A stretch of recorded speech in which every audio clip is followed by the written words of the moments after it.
everyone, I hope you're having a great week. So excuse the baby in the background. So for video number 1, the guy continues to talk and interrupt his manager the whole time, so you can tell he's not listening, he's not interested. He ends up getting a phone call or a text message during his meeting, and his phone starts buzzing.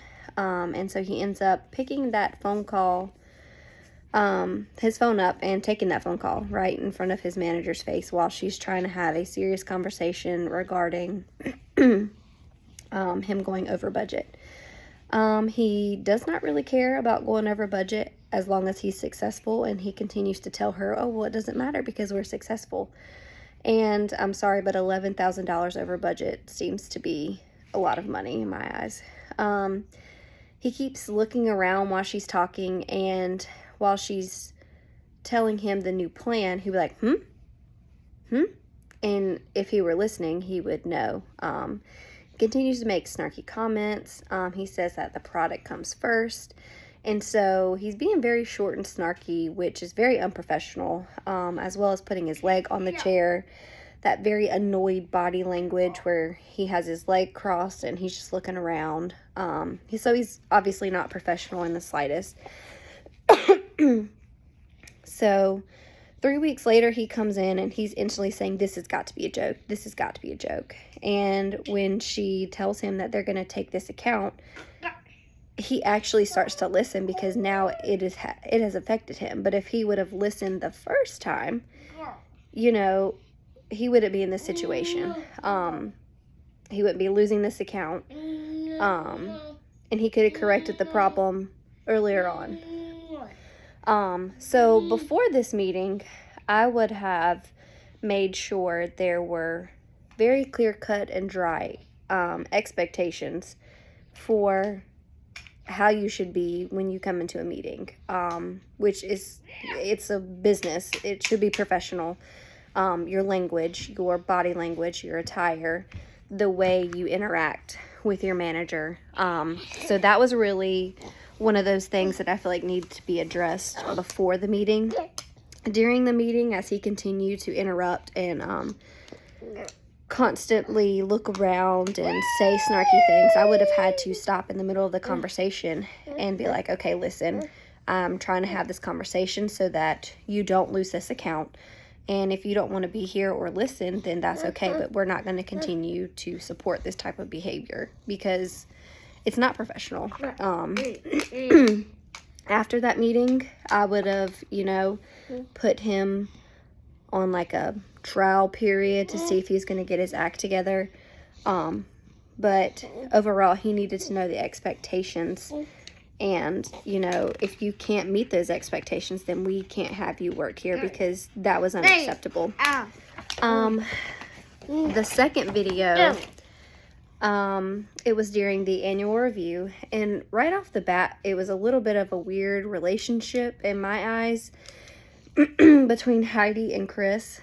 So he brought in some candy for her, which is fine as bringing your manager candy. But the way she spoke to him was more in a friend way than rather a employee and manager situation. He was very receptive when he was getting his feedback on his annual review. And then once he found out that the general had filed complaints, he wanted to know how long ago it was and what the problems were so he could fix them.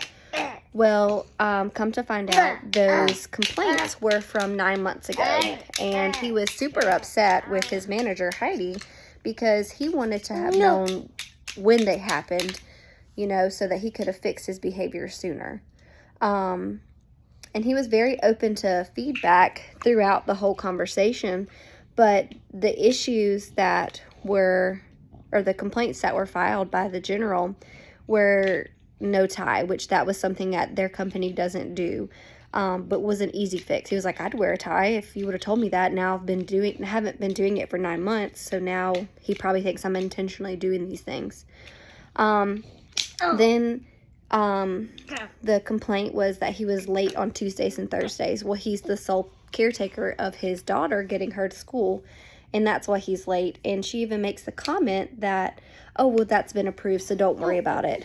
But at the end of the day, the manager has to put these things on file about his on-site behavior, and he's super upset because he didn't have the opportunity to fix them because she's waited till his annual review. When he comes in the second time, you can see that he's changed his behavior in terms of wearing a tie.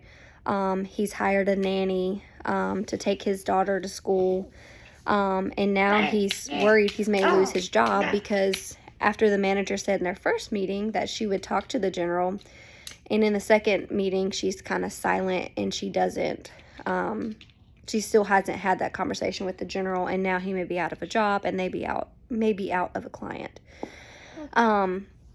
So with that being said, before this meeting, you know, I definitely feel she should have told him as soon as those complaints came in so that he could have fixed his behavior, or at least let the general be aware of the behavior and why the behavior was happening. During this meeting, you know, I don't think anything else could have went differently. I do feel that Heidi could have been more of a manager and stop shrugging it off, you know, the way she was just like, oh, it's okay. I give you 5s everywhere else, but yeah, this has to go here, but it's going to be okay. But if she would have had that conversation with Chris about those complaints, he could have easily fixed the behavior, and they wouldn't be at risk of losing this client, and he wouldn't be at risk of losing a job. And then in their second meeting, as he's potentially going to lose his job, she's sitting here trying to have lunch with him and not really focused on, hey, I need to go have that conversation with the general.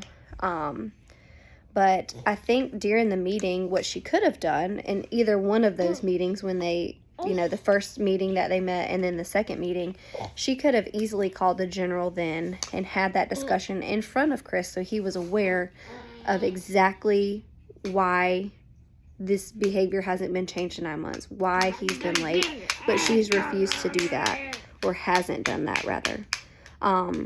And after this, she still has the opportunity to call the general. Even after both meetings, she has the opportunity to call the general. And now they're at risk of losing this client. Now is the time to call the general, explain the situation, and take the blame for her mistakes. But I hope you all have a great week.